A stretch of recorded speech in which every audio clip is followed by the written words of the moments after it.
meus irmãos, muito boa noite. Sejam bem-vindos ao nosso Evangelho de hoje. Convido vocês então para a gente sintonizar as nossas vibrações com o amor que a gente sente, né, nesses momentos em que a gente está conversando sobre o Evangelho, refletindo sobre o Evangelho, trazendo o Evangelho para as nossas vidas, né? Então, que seja um momento bem propício e um momento bem importante de reflexões para cada um de nós. O nosso tema de hoje, Cada Qual, é inspirado em um texto do Emmanuel, psicografado pelo Chico Xavier, que a gente encontra no livro Fonte Viva. E aí eu convido vocês para a gente relembrar, para quem já leu, né, e poder refletir um pouquinho sobre essa leitura. Então, esse texto do Emmanuel vem em resposta, né, vem explicar o que nos traz o Evangelho de Paulo, 1 Coríntios, capítulo 12, versículo 4. E lá diz o seguinte: Ora, há diversidade de dons, mas o Espírito é o mesmo. Que é o mesmo que a gente dizer que a gente veio do mesmo lugar. Nós todos nascemos igualmente simples, igualmente ignorantes, né? E o que nos difere uns dos outros são os nossos dons, que a gente pode interpretar como virtudes, né? Não são dons concedidos por Deus, né, como um presente para a gente em cada encarnação, mas os dons que a gente conquista, as virtudes que a gente desenvolve pelo nosso esforço, por esforço próprio.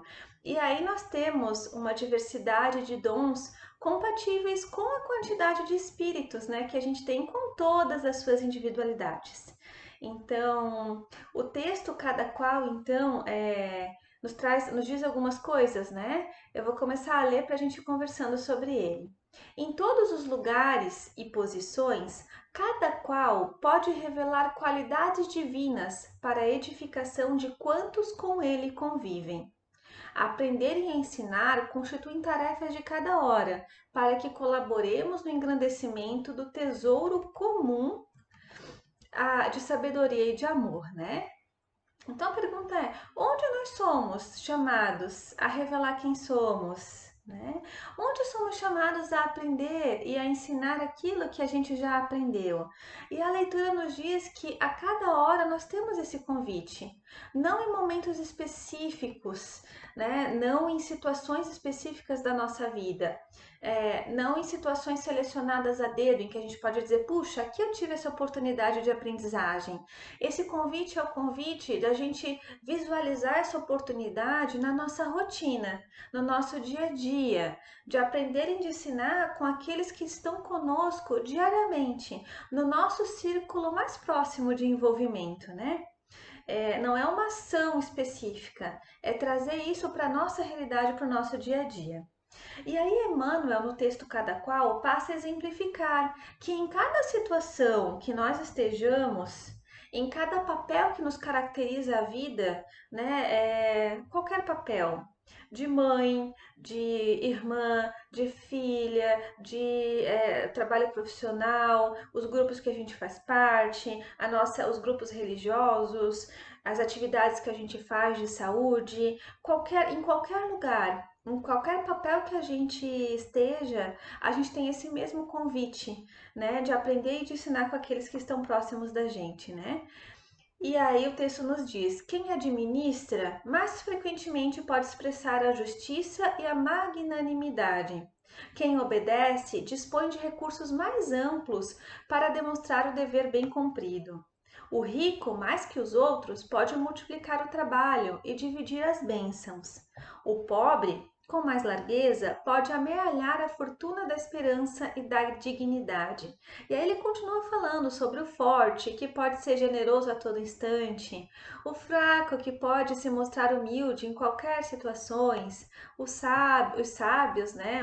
O sábio, o aprendiz também, né? Pode distribuir sempre a riqueza da boa vontade. O são, comumente, pode projetar a caridade em todas as direções. O doente pode plasmar as lições da paciência no ânimo geral. Então, é o que a gente havia falado, né? Em qualquer situação, em qualquer papel da nossa vida diária que a gente esteja, sempre é uma oportunidade de a gente aprender e de a gente ensinar o que a gente tem aprendido, né?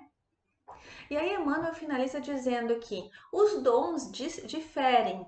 A inteligência se caracteriza por diversos graus. O merecimento apresenta valores múltiplos. A capacidade é fruto do esforço de cada um, mas o espírito divino que sustenta as criaturas é substancialmente o mesmo. Todos somos suscetíveis de realizar muito na esfera do trabalho em que nos encontramos. Eu queria repetir essa frase para que ficasse bem gravada para a gente, né? Todos nós somos suscetíveis de realizar muito na esfera de trabalho em que nos encontramos. Então, as nossas trajetórias como espíritos, elas são muito diferentes mesmo, né? Todos nós traçamos, trilhamos já caminhos que são únicos. E as experiências que a gente viveu, as experiências já vividas por cada um de nós em cada encarnação, não tem como a gente comparar. Mas cada um de nós, com certeza, com inúmeros tropeços que a gente já teve, tem dentro de si muitas virtudes, né?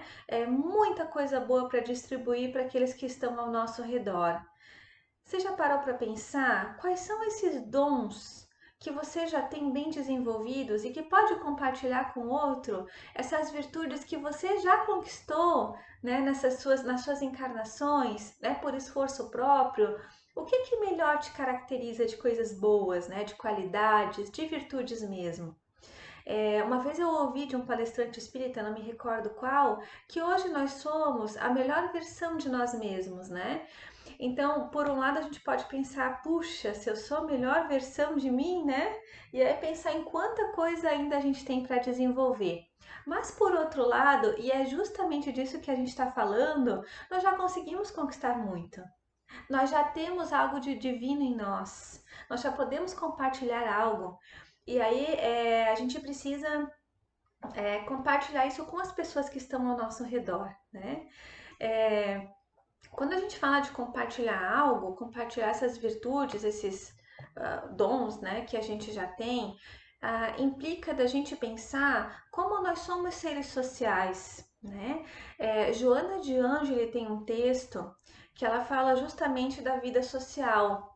E ela coloca que ninguém deve se afastar do convívio com o próximo, do convívio com o outro, porque é nesse convívio que a gente vai poder testar a nossa tolerância, o nosso amor, a nossa fraternidade, a nossa gentileza. Ou seja, nós dependemos do outro para o nosso desenvolvimento e para a gente poder ter a certeza de que aquilo é algo que a gente já desenvolveu mesmo, né? Ela diz no texto: para que alcances as cumeadas do progresso, ou seja, para que alcance o topo da montanha, né, o cume do progresso, depende do teu irmão na marcha evolutiva. Nós não conseguimos sozinhos, porque aí é um aprendizado teórico que fica com a gente. A oportunidade de estar com outro, a oportunidade de exercitar isso no dia a dia, né? Então, independente de onde nós estivermos na vida, das nossas questões sociais, culturais, né? Enfim, é, todas as nossas possibilidades de progresso, elas estão sim entrelaçadas com aqueles que estão conosco. E isso é um baita convite da vida, né? Para a gente poder olhar ao nosso redor, né? Se doar ao outro, um convite para que a gente possa estar verdadeiramente com o outro, né? Verdadeiramente presente nessas nossas relações. Não só de família, nas relações mais próximas, né? André Luiz tem um livro de respostas da vida, o nome do livro é esse, né? E ele fala que todos nós encontramos problemas. E a vida sempre nos oferece soluções através do próximo. Então também venha complementar aquilo que a gente tem falado, né? Tanto do texto do Emmanuel, cada qual, quanto do texto da Joana de Ângeles, que vem complementar essa visão de que nós somos seres sociais, né? E agora vem complementar toda essa visão, dizendo que o outro é o seu público, o seu cliente, o seu leitor, o seu mentor, o seu discípulo, o seu enfermeiro, o seu fornecedor, o seu avalista, o seu fiscal. Dos outros a gente pode obter apoio ao trabalho, conforto nas provações, convite ao progresso, a lição da experiência, o socorro nas nossas crises, a advertência aos nossos erros, aqueles que estão bem próximos que nos ajudam, né? Ei, esse não é o melhor caminho, né? O estímulo ao serviço, vamos lá, vamos com a gente, enfim, né? O desafio ao aperfeiçoamento, a cooperação na tarefa. E aí ele nos lembra de uma lição muito preciosa. Quando a lei nos observa, ame o próximo. Está nos avisando que auxiliar aos outros será realmente auxiliar a nós mesmos. Então, o André Luiz finaliza um pouquinho nos dando esse caminho, né, de que a gente conta com o outro e de que a gente também está, de certa forma, a serviço do outro na nossa vida. E aí a gente chega na forma de fazer, né? Qual é a nossa forma de fazer? Como cada um de nós, cada qual, né, conseguirá ser a sua máxima expressão? E a resposta o próprio André Luiz nos traz através do amor, né? E aí a pergunta que fica é: que amor que é esse? E aí eu gostaria de relembrar de uma frase que nos acompanhou durante todo esse ano de estudos do grupo do COEM, né, da associação. Nós conversamos muito sobre esse tema. Amai-vos uns aos outros como eu vos tenho amado. E aí tem um texto no livro Pegadas do Mestre que chama Verbo Amar, que é bem bonito. Eu gostaria de trazer algumas reflexões nesse momento para ajudar a gente a pensar, né? E aí, quando Jesus fala sobre esse novo mandamento que ele está nos trazendo, não somente a necessidade de amar, mas também o modo de amar, a maneira de amar, né? Por quê? Porque amar, todos os seres amam. A vida, sob qualquer forma, de qualquer aspecto, é sempre expressão de amor.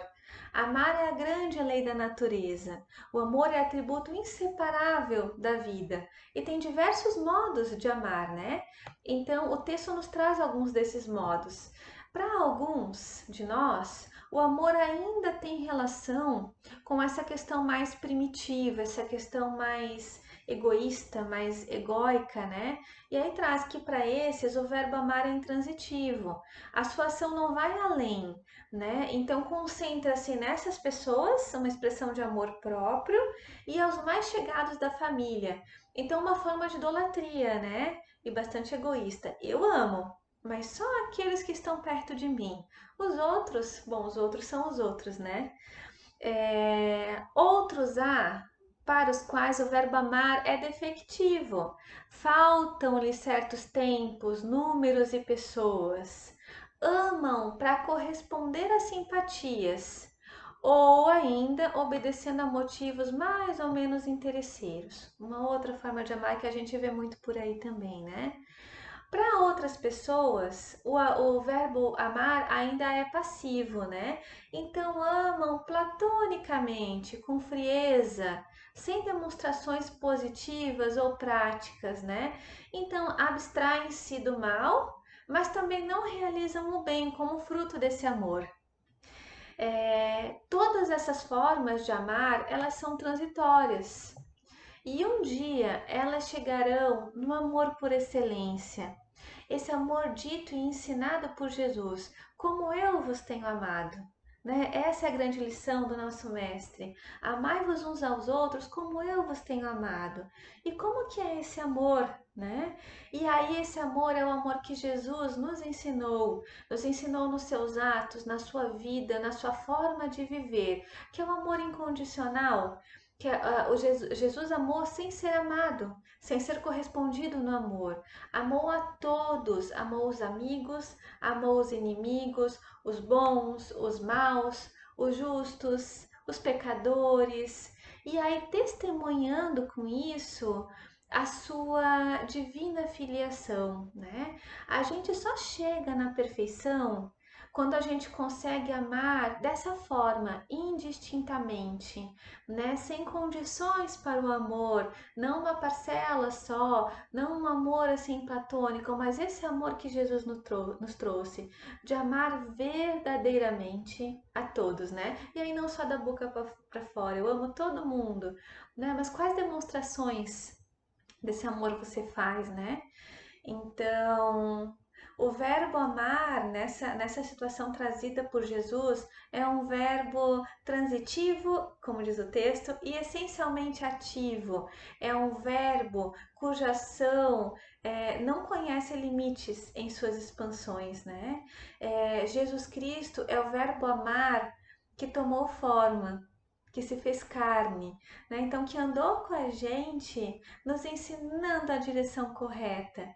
Nisso conhecerão todos que sois meus discípulos, em vos amardes mutuamente como eu vos amei. Então, essa é a nossa grande lição do Mestre.